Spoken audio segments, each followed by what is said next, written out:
اعوذ باللہ من الشیطان الرجیم بسم اللہ الرحمن الرحیم۔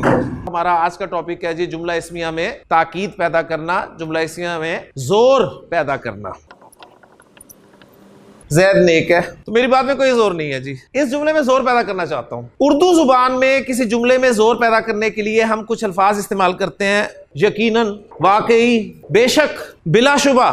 انگریزی میں ان کے ایکویلنٹ ہوتے ہیں جی انڈیڈ، ویریلی۔ عربی زبان میں زور پیدا کرنے کے لیے جملہ اسمیہ میں ان الفاظ کے ایکویلنٹ یہ استعمال کیے جاتے ہیں جی جملہ اسمیہ کے شروع میں، یا لام کو لے آئیں یا انا کو لے آئیں، اس سے جملے میں زور پیدا ہو جائے گا۔ تو جملہ بن گیا جی لزید صالح، تو وہ مفہوم جو اردو میں تھا کہ بے شک زید نیک ہے ادا ہو گیا جی۔ جملہ اسمیہ میں زور پیدا کرنے کے لیے لام کا استعمال بہت کم ہے، لیکن بہرحال قرآن مجید میں اس کی ایگزامپلز موجود ہیں۔ زیادہ استعمال قرآن مجید میں جو ہے جملہ اسمیہ میں زور پیدا کرنے کے لیے وہ ہے انا۔ انا کا ترجمہ کرتے ہیں بے شک، یقیناً، دونوں سے ایک جیسی تاکید پیدا ہوگی۔ دونوں میں سے سب سے زیادہ استعمال کس کا؟ انا کا۔ اس میں زور پیدا کرنے کے لیے میں نے لام داخل کیا تو زور پیدا ہو گیا جملے میں، اور اسلام نے جملہ اسمیہ کے جو اجزاء ہیں مبتدا اور خبر ان کو کچھ نہیں کہا۔ لیکن جب میں نے انا داخل کیا تو انا نے زور بھی پیدا کیا اور جملہ اسمیہ میں اپنا اثر بھی دکھا دیا۔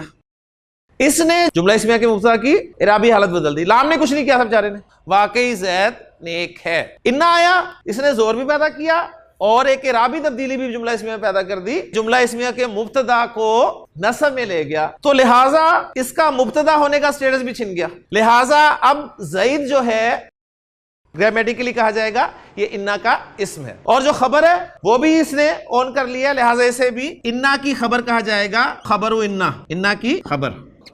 تو انا کا اسم منصوب ہوگا یعنی نصب میں ہوگا، اور انا کی خبر جو ہے وہ مرفوع ہوگی یعنی حالت رفع میں ہی ہوگی۔ آپ جملہ اسمیہ میں ڈبل زور پیدا کرنا چاہتے ہیں تو دونوں حروف استعمال کرتے ہیں۔ انا جو ہے میں شروع میں رکھوں گا جی ہمیشہ، جس کی وجہ سے زید جو ہے مبتدا حالت نصب میں چلا جائے گا، اور اس کے بعد جو خبر ہے نا صالح، اس پہ میں لام کو بٹھا دوں گا۔ بے شک زید یقیناً نیک ہے یا واقعی زید یقیناً نیک ہے، یعنی اردو آپ کی جواب دے جائے گی۔ انا اور لام دونوں لگ گئے، انا نے مبتدا کو نصب دے دی، لام نے کچھ نہیں کہا، بس زور پیدا کر دیا، تو ڈبل زور پیدا ہو گیا۔ زید صالح میں نے کہا تھا، آپ نے صاف انکار کر دیا، کوئی زور نہیں ہے۔ میں نے انا داخل کیا، انا زیدن صالح، ابھی بھی کوئی کنفرم نہیں تھا، پھر مجھے لام بھی لانا پڑا، میں نے کہا انا زیدن لا صالح، ابھی بھی میں دیکھ رہا ہوں کہ لوگ بضد ہے کہ زید کو دیکھنا ہی دیکھنا۔ اب میرے پاس ایک آپشن رہ گیا جی، اور وہ یہ ہے کہ میں قسم کھا لوں، واللہ ان زیدن لصالح، قسم کھائی میں نے، انا استعمال کیا، لام استعمال کیا، تین تو آپ کو نظر آ رہے ہیں، ایک زور اور ہے کہنے والے کا کہ بات کر کون رہا ہے۔ جملہ اسمیہ ہے جی، زید کیا ہے جی، شروع میں آ رہا ہے اسم اور حالت رفع میں آ رہا ہے تو مبتدا ہوگا جی۔ جالسن کیا ہے، خبر، خبر بھی حالت رفع میں ہوتی ہے۔ فی المسجدی متعلق، اور کس کے متعلق ہے؟ خبر کے متعلق ہے۔ ماشاءاللہ، زید مسجد میں ہے، پہلے میں نے کہا تھا زید مسجد میں بیٹھا ہوا ہے، تو بیٹھا ہوا کو میں نے نکال دیا اور میں نے کہہ دیا سمپلی کہ زید مسجد میں ہے، بات میری پوری ہوگی۔ بعض اوقات جملہ اسمیہ میں سے خبر کو ڈراپ کر دیا جاتا ہے، جو متعلق ہوتا ہے وہ خبر کی جگہ لے لیتا ہے۔ ایسی صورت میں متعلق کو قائم مقام خبر کہہ دیا جاتا ہے، یا کچھ لوگوں کے نزدیک صرف خبر بھی کہہ دیا جاتا ہے، اور جملے کا مفہوم پورا ہو جاتا ہے کہ زید فی المسجدی، زید مسجد میں ہے۔ اور ایسی بے شمار ایگزامپلز قرآن مجید میں موجود ہیں۔ الحمدللہ، تو ترجمہ آپ کیا کرتے ہیں؟ تمام تعریفیں اللہ کے لیے ہیں۔ جملہ پورا ہو گیا آپ کا۔ چار زور ڈھونڈنے ہیں جی آپ نے اس میں۔ تو پہلا زور اللہ تعالیٰ کا کہ کلام اللہ ہے، قسم آ گئی، والعصر، زمانے کی قسم، انا کا اثر بھی دیکھتے جائیں ساتھ ساتھ، الانسان، لام بھی آ گیا، اور فی خسر، بغیر زوروں کے کیا جملہ تھا؟ الانسان فی خسر، یعنی مجرور جو ہے اللہ تعالیٰ وہ بھی نکرہ لائے ہیں۔ یہ فصاحت، عربی کی فصاحت اور بلاغت کا پوائنٹ ہے۔ بعض اوقات نکرہ اسم کو تعظیم کے لیے لایا جاتا ہے۔ عظمت سے مراد خسرن کہا نا، فی خسرن، تو اس کے معنی کوئی معمولی نقصان نہیں ہے، بہت بڑا نقصان ہے، بیڑے غرق ہونے والی بات ہے۔ الانسان فی خسرن، انسان بہت بڑے نقصان میں ہے جی۔ زور پیدا کیا، انا لگا، کیا ہوا؟ الانسانو، الانسانہ بن گیا۔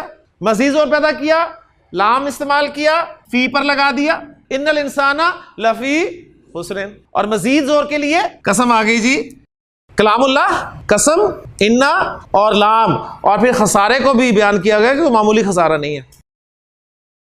واحد اسم حرکت کے ساتھ پہچاننی ہے، جمع مکسر حرکت کے ساتھ پہچاننا ہے اعراب کو، لیکن جمع سالم مذکر، جمع سالم مؤنث اور مثنیٰ ساؤنڈز کے ساتھ۔ لیں جی لام بھی داخل کریں۔